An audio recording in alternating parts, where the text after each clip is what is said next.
sistematoso, incremento del diámetro anteroposterior, pero con ausencia de movilidad respiratoria. ¿Sí? De elasticidad y expansibilidad obviamente se va a encontrar reducida. ¿Y en la bronquitis crónica igual presenta disminución de la elasticidad y expansibilidad? Sí, claro que sí, ¿no? El mecanismo es completamente diferente. Cuando hablamos de la bronquitis crónica, miren, si ustedes recuerdan, hemos mencionado que existe remodelación bronquial. El bronquio sufre de edema, ¿no? ¿Parlante? Sufre de ¿Parlante? atrofia del músculo liso. ¿Tengo Entonces parlante, quieres? existe Sí, una para que reducción del escuchito igual. diámetro de la vía respiratoria. No, Si es que yo ya existe lo una veo reducción después. del diámetro de la vía respiratoria, va a ingresar Bueno. menos aire a través de la Creo que vía querías respiratoria. Y obviamente si ingresa menos aire, la elasticidad y expansibilidad se va a encontrar reducidas. ¿Listo? Pero el tórax no es rígido, por si acaso, ¿no? El tórax no es inmóvil, va a encontrarse reducida la elasticidad y expansibilidad porque ingresa menos aire. Entonces, en bronquitis crónica, al tener menos capacidad para... O sea, supongo que el pulmón no se puede expandir bien, ¿no? Entonces, presentaría igual disminución del diámetro anteroposterior. Exacto, ¿no? Como no puede ingresar el aire de forma adecuada, la disminución del diámetro anteroposterior del tórax. ¿Sí? Pero miren, acá aprovechando de hablar un poquito de esto, si ustedes ven en la práctica clínica este tipo de manifestaciones clínicas, no hagan el diagnóstico de bronquitis, ¿no? En fisiopatología hemos abordado con ustedes cuáles son los criterios para establecer el diagnóstico de bronquitis, que mi paciente sea tosedor con expectoración, ¿no? Es decir, con esputo, que es un productor de esputo y que mínimamente presente este tipo de alteración durante 3 meses en el transcurso de 2 años, les he mencionado. Ese es el criterio para hablar de bronquitis crónica, ¿no? Pero semiológicamente es correcto lo que dices, debido al proceso obstructivo, los pulmones no se insuflan de forma adecuada, entonces yo observaré lo que es una disminución del diámetro anteroposterior con reducción de la elasticidad y expansibilidad pulmonar.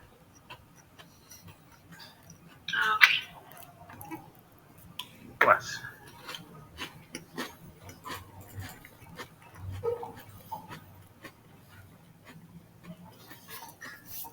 ¿Qué le puedo preguntar? ¿El pulso sostenido? Una consulta, ¿al examen va a entrar electrocardiogramas? Puede ser, ¿por qué no? Creo que hay uno. Puede ser, ¿por qué no? Creo que hay un electrocardiograma. Pero no he querido preguntar mucho electro. Lo estás grabando, ¿no? Bueno, a ver, ustedes que han pasado con otros docentes, ¿han abordado el electrocardiograma? No.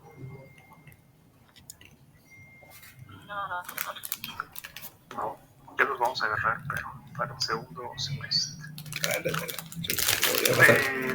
Entonces, yo he puesto, no, les soy sincero, una pregunta de electrocardiograma.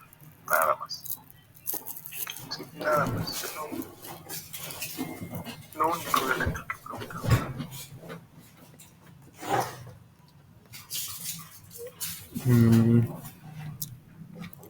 ¿Qué le puedo preguntar? Bueno, chicos.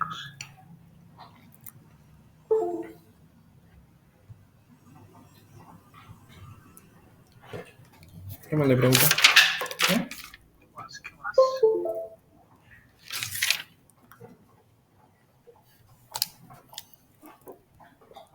Bueno, miren, les voy a regalar esta pregunta. Es el electro que entra.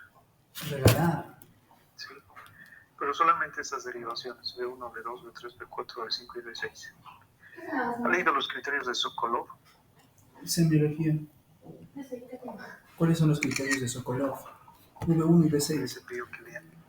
Sugieren hipertrofia ¿Ha ventricular. leído o no ha leído? No se escucha acá. Doctorcitos. Estás grabando la pantalla, ¿no? La clase. Sí. Estoy nervioso, ¿no? Dijo que entra el electo el perro, No ha leído. Lean los criterios de Sokolov. ¿Los criterios Sokolov qué era? A ver, dígame. Son la suma de las V1 y V6. JS de la B1 y R de la B6. Ahí voy a preguntarle. Lo que más quería cantar en el día. Tengo nada más. Bueno, entonces, suerte y éxito para el día de mañana. No. Adelante. Sí. Una pregunta está diciendo. El examen va a ser igual como el final, de que hay que poner escrito el diagnóstico. No, Ya está bien, claro. todo selección múltiple. Doctor, una consulta. Tengo una duda sobre el latido sostenido y vivo. Latido sostenido se refiere a las estenosis más que todo. O sea, cuando hay un aumento de la eyección. O sea, eso no sé si estoy comprendiendo bien en eso. Y en el latido vivo es más que todo insuficiencia, todo eso, ¿no? Ya está bien. Lean, por favor, en su libro de semiología de Suros, en la parte de valvulopatías, tienen diferentes signos, ¿no? El signo de Evans, el signo de la cúpula de Bart, el signo de Quincke, la danza de las carótidas, el signo de Hill, etcétera. Tienen varios signos, ¿no? Y es verdad que muchas veces esta literatura nos ofrece diferentes descripciones, la que acaba de mencionar su compañero. En algunos nos habla de lo que es un latido vivo y en otros nos habla de lo que es un latido sostenido. Relacionar, por ejemplo, con algún tipo de valvulopatía puede ser posible, ¿no? Les pongo el ejemplo. ¿Cuál es la característica de un latido vivo? Hablemos un poquito del latido precordial. El latido precordial es normal de observar. ¿En qué pacientes? En mujeres jóvenes que tengan las glándulas mamarias pues no tan prominentes, en pacientes varones jóvenes también que sean delgados, se puede observar ese latido precordial, o también que recibe el nombre de choque de punta, ¿sí?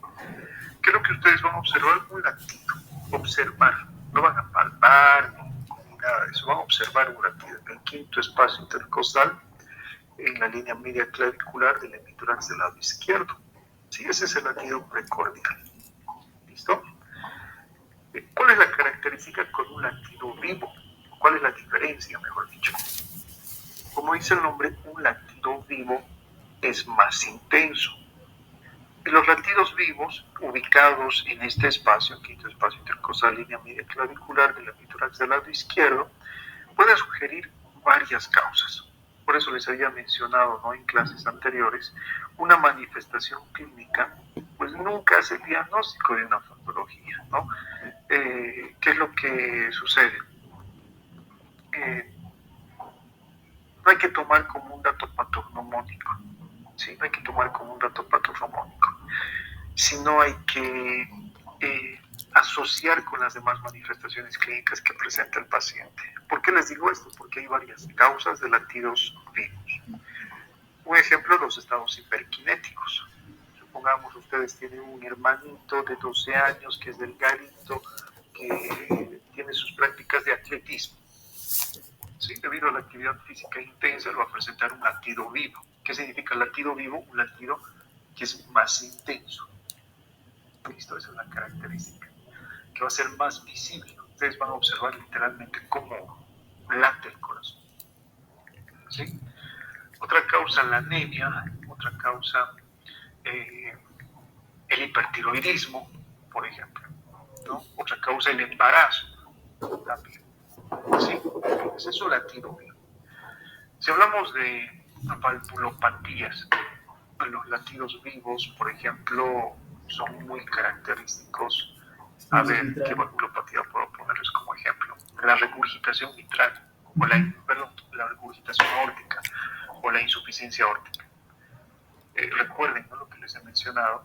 En caso de una insuficiencia aórtica o regurgitación aórtica, se contrae el ventrículo izquierdo y la sangre normalmente sale expulsada por la aorta, pero la sangre regurgita de la aorta al ventrículo izquierdo. Ese ventrículo izquierdo está recibiendo sangre de dos vías, de la aurícula izquierda y de la aorta. Por lo tanto, ha incrementado el volumen de sangre en el ventrículo izquierdo. Y acá sobreviene pues una ley o un mecanismo, que es el mecanismo ley de Frankenstein, que nos dice, ¿no? Si es que existe un incremento de la precarga, existe un incremento de la fuerza de contracción. Entonces, como ha incrementado el volumen ¿Ese es un criterio del socolor? ventrículo izquierdo, la fuerza de contracción también incrementa, ¿no?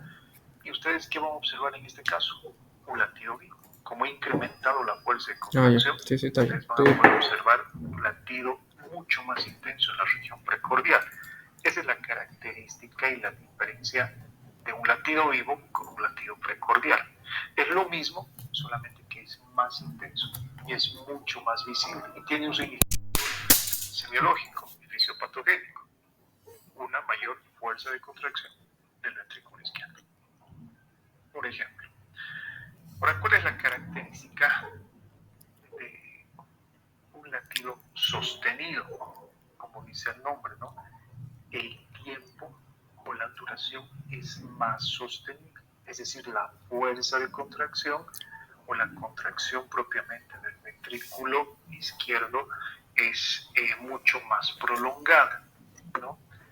Si ponemos otro ejemplo relacionado con lo que son valvulopatías, podríamos decir que la estenosis de la válvula aórtica, ¿no?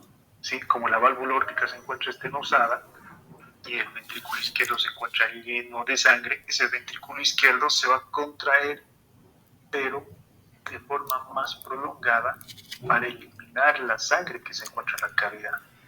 ¿Qué ha pasado con la contracción del ventrículo izquierdo? Que eso lo hemos visto en la clase anterior. La fuerza de contracción o la sístole ventricular se encuentra retrasada, es decir, dura más. Y ustedes van a poder sentir, van a poder observar, especialmente esto es a la palpación, como ese choque precordial dura más. ¿Sí? No sé si se han comprendido. Esas son diferencias. Vivo, más intenso. Retardado, una fuerza de contracción pues más prolongada, ¿no? Conclusión, en insuficiencias es vivo. Estenóticas. Lo que dije. ¿Qué más? ¿Hay otra pregunta? ¿Tenía alguna duda? Doctor, igual, yo hago confusión con el signo de Muset o el signo de Muset de origen venoso de cocción. Es fácil eso, sí. Bueno, el signo de Muset en realidad es un signo arterial. Ya sabemos por qué se caracteriza, ¿no? Existe lo que es el movimiento de la cabeza, como si el paciente estuviera afirmando algo con cada latido cardíaco, ¿sí? Es un signo arterial que es muy característico de aquellos pacientes con insuficiencia de la válvula aórtica. ¿Eso es la transpiración? No, nada que ver. Eso con cada latido cardíaco. Nada más, ¿no?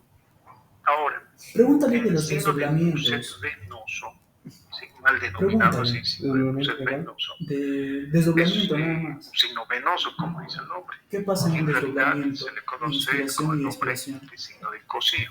Del Sí, sol. signo de Muset venoso o signo de Cosío es lo mismo. ¿Listo? Pero en este caso, ¿qué es lo que ustedes van a observar? Lo que ustedes van a observar es también a ver, miren, la ingurgitación yugular, ¿sí? Y muchas veces observa el movimiento de la cabeza con cada ingurgitación yugular. No nótese que les he dicho que el signo de Muset verdadero es arterial y se caracteriza porque el paciente mueve la cabecita con cada latido Y el otro cardíaco. es de Cosio. Y a nivel del cuello, ¿qué van a observar? Podríamos decir el incremento de tamaño de las carótidas, ¿no? En el venoso vamos a observar prácticamente algo similar, el movimiento de la cabeza, pero lo que se ingurgita acá son las yugulares. Entonces, bueno, esto ya es una forma de diferenciar en la práctica clínica, ¿no? Que les he explicado a ustedes en clases. Tenemos signos que son muy parecidos, ¿no? Esa ingurgitación yugular pulsátil la podríamos confundir con la danza arterial o la danza de las carótidas. Entonces, ¿cómo podríamos diferenciar? Eso ya para la vida misma, ¿no? Las venas se colapsan cuando la presión es. Periférico.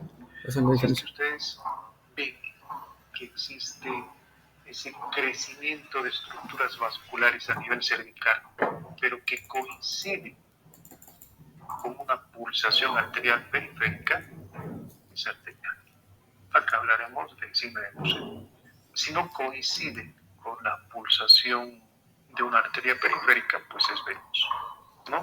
Y además que los datos clínicos asociados, si el paciente presenta reflujo hepatoyugular, presenta hepatomegalia, presenta citis, etcétera, pensaremos más en alteración venosa que en alteración arterial. ¿Listo? Pero recordemos en uno se ingurgita en las yugulares y en el otro en las carótidas. Pregúntale Sí. sobre el desdoblamiento. ¿Qué más? ¿Los ruidos? En inspiración El y signo de expiración. Hill. A ver, ¿qué le sugiero el signo de Hill? Justo, mira. H-I-L-L. Signo de Hill. Ese electrocardiograma que me has enviado, ¿qué es? ¿Qué va a salir? ¿Lo que va a salir en el examen? Le sugiero el signo de Hill. Doctor, el signo de Hill es de eso de la diferencia de presiones en lo que se ve de los miembros superiores e inferiores, ¿qué os parece? Es la presión arterial diferencial mayor de 30 milímetros de mercurio entre extremidades superiores e inferiores. ¿Listo? ¿Dónde se produce eso? ¿Una presión Bueno, a ver. aórtica? No sé qué dudas más tienen. ¿En qué valvulopatía se presenta eso? Insuficiencia aórtica. Doctor, eso del signo de Hill, ¿sería una insuficiencia aórtica? Puede tener dos significados. Puede tratarse de una insuficiencia aórtica Una o puede presión. tratarse de una coartación Coartación aórtica. de la aorta, ¿no? Ambos, lo que tenemos que ver es qué predomina al examen físico. Recordemos ¿Qué más? que la presión de las extremidades inferiores es mayor a la presión de las extremidades superiores, ¿no? Generalmente 10 milímetros a 30 milímetros de mercurio más la presión de las extremidades inferiores que las superiores, ¿sí? Pero a ver, recuerden Cor entonces pulmonar, ustedes ¿sabes? lo que hemos visto con valvulopatías. Hablemos de la insuficiencia aórtica. Recordemos que la sangre regurgita al ventrículo izquierdo desde la aorta. Y el ventrículo izquierdo recibe una gran cantidad de volumen y se contrae con gran fuerza. Entonces expulsa mayor cantidad de volumen. Por eso el tipo de pulso de la insuficiencia aórtica era un pulso magnus, ¿no? Un pulso amplio, un pulso Celler, martillo de agua, un tipo Corrigan, si quizás lo conocen, ¿no? Pero recordemos que la sangre, después de haber sido expulsada, otra vez regurgita. Pregúntale a ver sobre el signo Basándonos de en ese Cross. concepto que acabo de ¿De mencionarles, el signo de Hill, que sugiere lo que es insuficiencia aórtica, se caracteriza porque la presión es más alta en las extremidades superiores o en las inferiores. Más alta en las superiores. En las superiores. Sí. En las inferiores se va a encontrar más reducida. ¿Más reducida en las superiores? Pues al revés. ¿No era en las inferiores más reducida? En la superior. ¿Sabe lo que es cuarta? Es más reducida.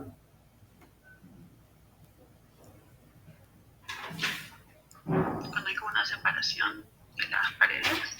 Es una reducción del diámetro de la aorta, ¿no? Sí, si ustedes tienen bueno, ya no estoy hablando de válvula, estoy hablando de la aorta propiamente. Vamos a suponer que una porción de la aorta a nivel torácico ha reducido su diámetro.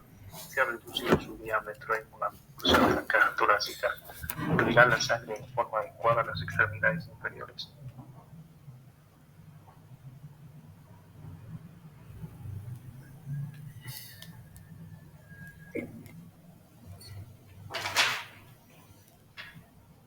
¿Qué opinan? Ese es otro ejemplo del signo de Hill, ¿no? A ver, bueno, no sé si tienen más dudas o preguntas. ¿Qué dijiste de doblamiento? Mejor pregúntale sobre Sobre el signo de ¿Podría Gauss. aclarar el signo de Evans y de Cosio, por favor? Pues eso lo acaban de decir. El signo de Evans. Bueno, ¿en qué Movimiento consiste el lóbulo de signo Noel. de Evans? El signo de Cosío ya hemos mencionado, ¿no? Es lo que se conoce comúnmente ¿Cómo no? ¿Eso como el está? signo Sí, de claro. Pregunta Venus. el Sí, así signo de es. Gauss. ¿Sabes qué ¿Listo? es? Muy bien. Por Nada eso, o más. sea, es que acá en la coartación La aórtica él menciona que es regurgitación de las yugulares. O las signo de yugulares Hill, hacen pero acá dice signo pulsátiles de y el Gauss. paciente mueve su No cabeza. menciona signo de Sí, Hill. por eso el nombre de signo de ¿No ser sabes? venoso. En El la signo coartación de aórtica. Evans, ¿qué es el signo de Evans? Es algo similar, ¿no? Ustedes van a observar que las yugulares son pulsátiles, pero esa pulsación alcanza el lóbulo de la oreja, ¿sí?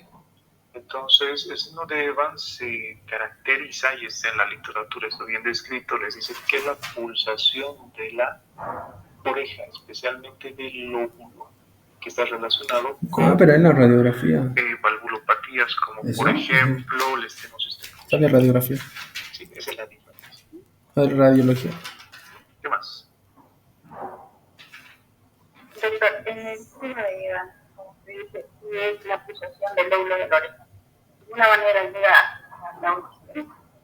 No, para nada, porque la alteración es netamente debido a un incremento de presión de cavidades derechas, ¿no? Ese es el significado que nosotros le damos.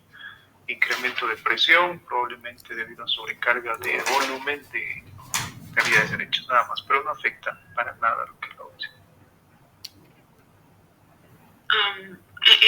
El signo de Evans yo lo leí en insuficiencia tricúspide, pero también está presente en estenosis tricúspide. También en la estenosis tricuspidia, ¿no? También en la insuficiencia tricuspidia. Por eso les digo, no son signos patognomónicos. ¿El signo de Evans están No hablando? tomemos signo como si fuera patognomónico. Por eso es lo que expuse yo. Los demás signos asociados ¿No a te la acordás? afectación Sí, clínica sí. nos van a dar el diagnóstico. Sí, les explico por qué existe este signo, ¿no? A ver, hablemos de la estenosis de la válvula tricúspide.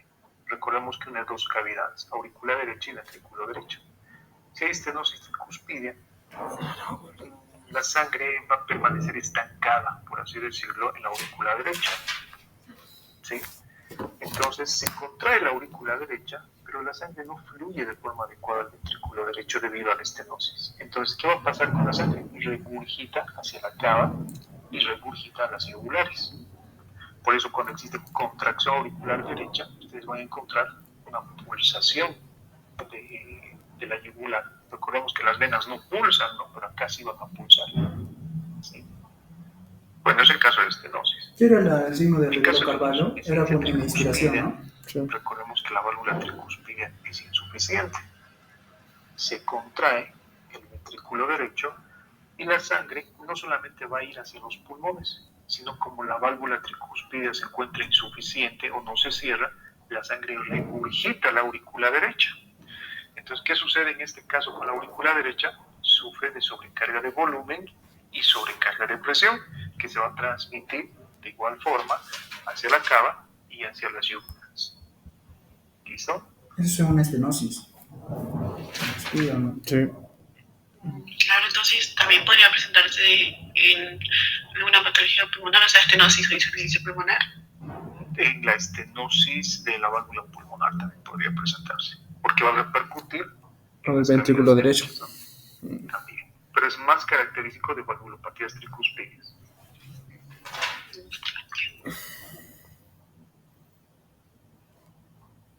¿Qué más?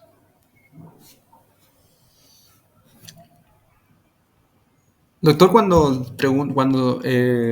o sea, quiero ver si doble soplo crural, desdoblamiento del ruido cardíaco, o sea, eso cómo lo interpreto, o sea, cómo, no sé si es lo mismo o cómo es la diferencia. Como doble soplo crural y Y desdoblamiento de un ruido cuando no dice. ¿en qué patología? En la insuficiencia aórtica leí que sale doble soplo crural. Crural. Ya, crural. Ya, bueno, está bien, ¿no?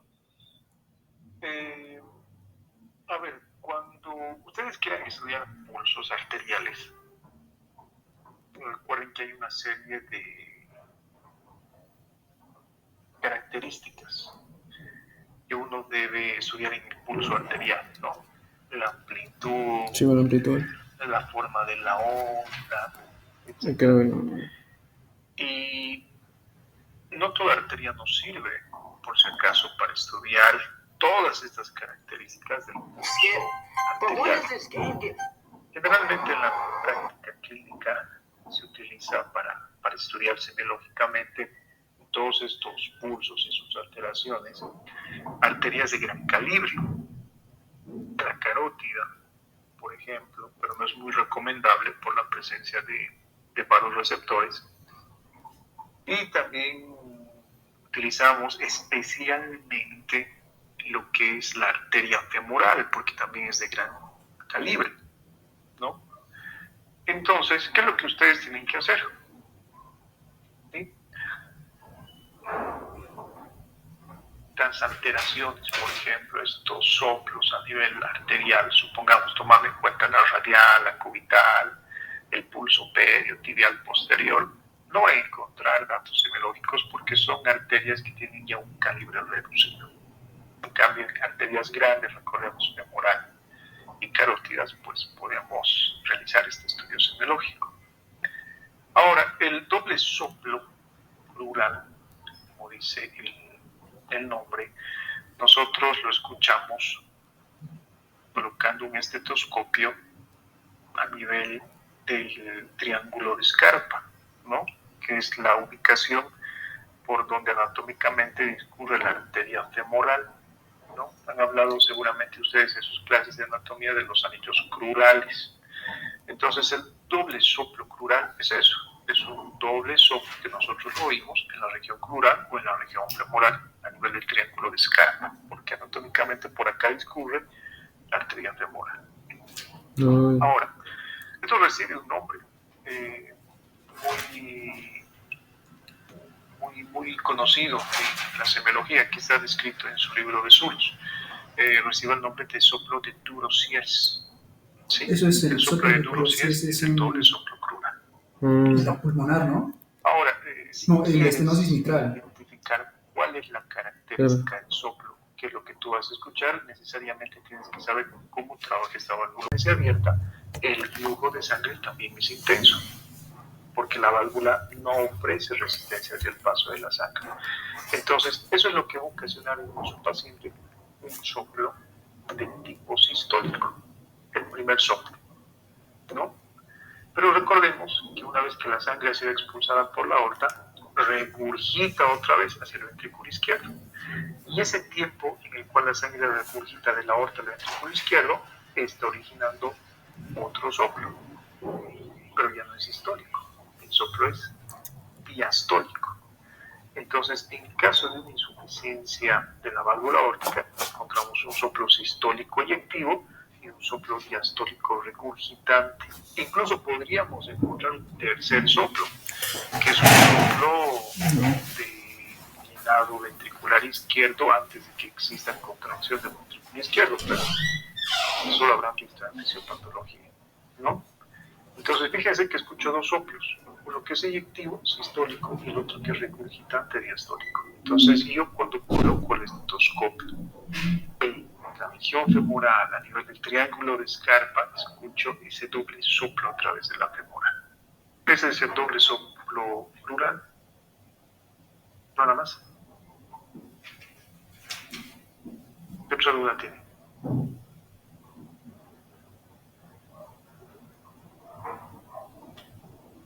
Bueno, es importante que razonen así, porque los casos clínicos que van a tener, por ejemplo, en su examen serán muy parecidos, ¿no? Ya que no hay más preguntas, entonces, a ver, rapidito este caso clínico. Tenemos un paciente que presenta, bueno, que acude a la consulta por presentar cefalea pulsante, intensa, asociada a lo que es disminución de la agudeza visual, hemianopsia bitemporal, menciona la presencia de acúfenos. Al examen físico resulta que el paciente tiene una presión arterial diferencial entre extremidades superiores e inferiores mayor a 50 milímetros de mercurio. pulso arterial es amplio y ligeramente saltó las extremidades superiores. Y las extremidades inferiores son cuellas, pálidas, sudorosas, con un llenado capilar de 4 segundos y el pulso arterial disminuido en las extremidades inferiores con relación a las extremidades superiores. ¿Cuál es su diagnóstico? Coartación. Insuficiencia aórtica. Insuficiencia aórtica. No. Coartación. Recordemos que la insuficiencia aórtica, No. la válvula es Coartación de la aorta. insuficiente, no se cierra. Entonces va a existir una gran expulsión de sangre por todas las arterias. Sí, acá hay un dato interesante. Disminución de la presión arterial. Dile coartación. Tenemos el signo de Hill, una presión arterial diferencial entre extremidades superiores e inferiores mayor a 50 milímetros de mercurio. Y el pulso arterial es amplio en las superiores y disminuido en las extremidades inferiores. Las extremidades inferiores presentan palidez, presentan disminución de la temperatura. Coartación de la aorta. ¿Cuál será su diagnóstico? ¿Insuficiencia? No. Coartación de la aorta. Coartación de la aorta, ¿por qué? O sea, como va a haber un estrechamiento de una parte de la aorta, no va a haber suficiente, podría decir, perfusión de las extremidades periféricas, de las extremidades inferiores. Exacto, ¿no? El ejemplo que hace un momento les he puesto, cuando hablamos de coartación de la aorta, estrechamiento en alguna porción de la ¿Dónde aorta, también se ve el signo de Hill en la estenosis aórtica? defectos Suficiencia. vasculares, defectos ¿De qué? en el cuerpo Aorta. de la aorta, a nivel torácico, a nivel abdominal, donde ustedes quieran, ¿no? Entonces la sangre está fluyendo de forma normal por la parte superior del cuerpo, pero debido a la coartación de la aorta no le está llegando suficiente riego sanguíneo a las extremidades inferiores. Por eso en este caso clínico tenemos mayor presión en las extremidades superiores y en las extremidades inferiores. ¿Sí? Podría ser insuficiencia también, pero ¿qué es lo que nos está orientando a coartación? Que en las extremidades superiores tenemos un pulso amplio y en las extremidades inferiores un pulso reducido de amplitud. Y además en las extremidades inferiores, como no le está llegando suficiente riego sanguíneo, lo característico es la palidez, la cianosis, la disminución de la temperatura y el retraso en el llenado Otro capilar. caso clínico pide. Coartación. ¿Listo? En caso de una insuficiencia, la sangre, bueno, ¿no? En los deditos, en los pulpejos, en las uñitas, ustedes van a observar ese signo de Quincke, ¿no? Como laten las uñas de los pacientes. ¿Y qué es lo característico? Que la presión arterial diferencial en las extremidades inferiores es mayor sobre las extremidades superiores. Acá es al revés, es más grande en las superiores que en las inferiores. Sí, signo de Hill, pero por los datos asociados, coartación de la aorta. ¿Listo? Está bien. ¿Qué más? Otro caso clínico pide. El ritmo de galope en 3 tiempos hace referencia a Estenosis alguna aórtica. patología en especial. Hace referencia a un montón de patologías. ¿Sí? Entonces no podemos pasarnos por el dato. Bueno, no, en un dato no. Otra vez les pongo el ejemplo, ¿no? No es un dato patognomónico. Si ustedes alguna vez oyen lo que es un ruido de galope a 3 tiempos, no hay que pensar en un corazón enfermo.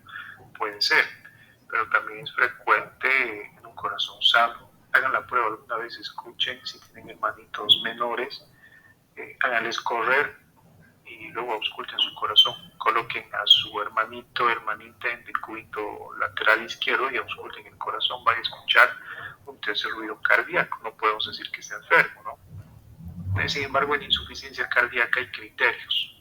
Los criterios de Framingham toman en cuenta el ritmo de galope a 3 tiempos como un criterio mayor, pero eso no significa que es patognomónico de la insuficiencia cardíaca. Por eso les había dicho, 2 criterios mayores hacen el diagnóstico de insuficiencia cardíaca, ¿no? Si el ritmo de galope fuera un dato patognomónico, sería suficiente eso para hacer el diagnóstico de insuficiencia cardíaca. Sin embargo, ¿cuál es el significado? El significado del ruido cardíaco está relacionado con lo que es un retardo en el vaciamiento de una cavidad. ¿Sí? Les pongo el ejemplo de estenosis tricuspide. Hablemos un poquito de lo normal. Se contrae la aurícula derecha y se dilata el ventrículo derecho, ¿no? En otras palabras, existe sístole auricular derecha y diástole ventricular derecha. Ahora, el ventrículo derecho se contrae. El ventrículo derecho ingresa en sístole, la sangre fluye a los vasos pulmonares. Pero, ¿qué es lo que sucede con la aurícula derecha? Ya se está llenando de sangre. ¿Sí? Para que se repita el ciclo. Pero, en caso de una estenosis tricuspide, por ejemplo, ¿qué es lo que sucede? ¿No? Acá les explico cómo es que se produciría ese ruido de galope a 3 tiempos. Como existe una estenosis tricuspide, recordemos que la sístole de la aurícula derecha va a ser mucho más prolongada, es decir, va a tardar mucho más en contraerse. El ventrículo derecho, bueno, no le va a esperar, ¿no?, que se contraiga de forma completa. Mientras la aurícula derecha sigue contrayéndose, el ventrículo derecho ya se ha contraído, ya ha generado un ruido. La aurícula derecha sigue contrayéndose para eliminar ese exceso de volumen y el ventrículo derecho ya se ha dilatado, ¿no? Sigue contrayéndose la aurícula derecha y otra vez el ventrículo derecho ya se ha contraído. Entonces, generalmente tiene ese significado, lo que es el retraso en el vaciamiento de una cavidad. Esto es muy característico de las insuficiencias. ¿Listo? Ese es el significado semiológico que tenemos que darle a esto, ¿no? Pero asociado con otras manifestaciones clínicas, pues haremos un diagnóstico más preciso. Eso han debido ver en valvulopatías. Sí. Si han leído su libro de Suros, hay varias valvulopatías que les dicen tercer ruido cardíaco, cuarto ruido cardíaco, tercer ruido cardíaco en el borde parasternal izquierdo, tercer ruido cardíaco hacia lo que es la base pulmonar. ¿Sí? Hay varios que se caracterizan por eso. ¿Qué más?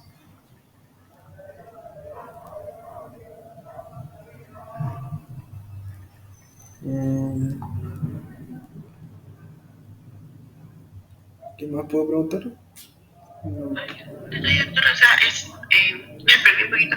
El signo de Gil entonces es el aumento de la presión en la extremidad superior que es mayor a la inferior, ¿no? Y dijo que esta se encontraba tanto en la cortación de la aorta como en la insuficiencia óptica, ¿no? Bueno, vamos a arreglar un poquito esto. Es la diferencia de presión entre extremidades superiores e inferiores mayor a 30 milímetros de mercurio. ¿Sí? Ese es el signo de Gil. Puede ser que sea mayor en las extremidades inferiores o puede ser que sea menor. Depende de qué es lo que está produciendo. En caso de la coartación de la aorta, la presión es mayor en las extremidades superiores que las inferiores. No debería ser así, ¿no? La presión debería ser mayor en las extremidades inferiores que en las superiores. Pero como acá hay coartación y no existe un paso adecuado de sangre a extremidades superiores, la presión arterial en estas extremidades reduce, ¿sí? E incrementa lo que es la presión en las extremidades superiores. Es como una manguerita, pongan ese ejemplo. Si ustedes tienen una manguera, la presionan o lo oprimen en su punto central, reduce el flujo de agua en la porción distal al proceso obstructivo.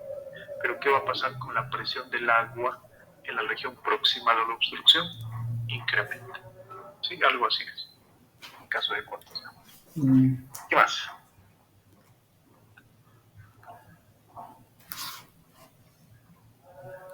¿No quieres su examen mañana?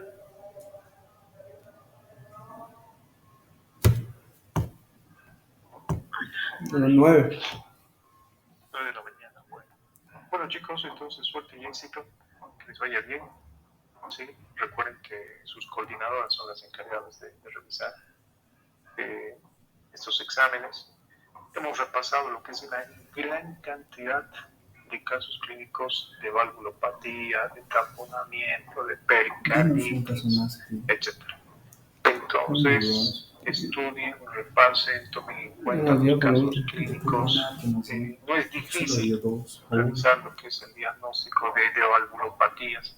¿No? Si ustedes han prestado atención a cada una de estas clases, pues se han dado cuenta, ¿no? Para recordar un poquito, a ver, miren, pensando en otro caso, tenemos un paciente que presenta disnea, ortopnea, cianosis periférica, un llenado capilar de 4 segundos, existe choque de punta, que es visible durante la expiración, tenemos lo que es matidez cardíaca hacia la línea axilar anterior, debajo de la quinta costilla. De la auscultación, lo llamativo es la presencia de un soplo pansistólico en el quinto espacio intercostal izquierdo, que se irradia a la línea media clavicular y a la línea axilar anterior del mismo lado. Estenosis mitral. ¿Cuál será nuestro diagnóstico más probable? Insuficiencia mitral.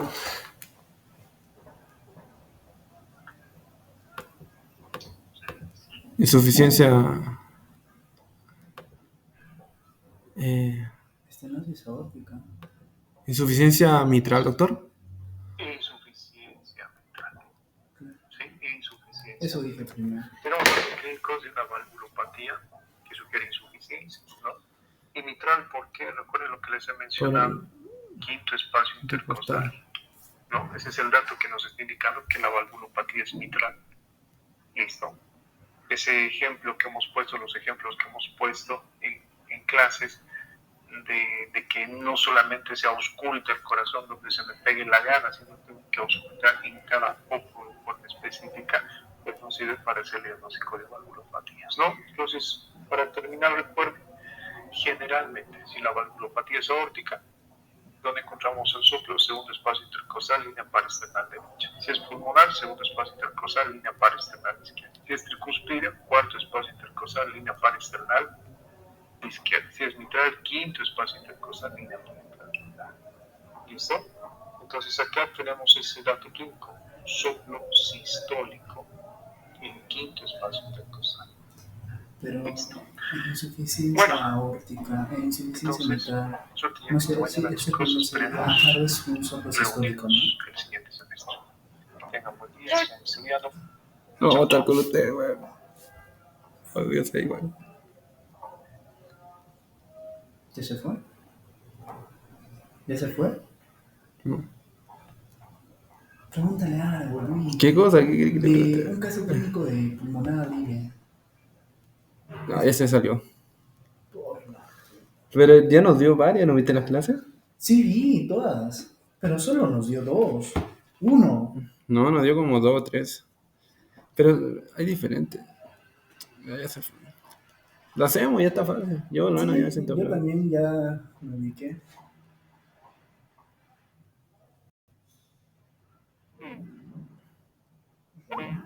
Yo estoy un... ¿Cómo se dice? ¿Un chucha?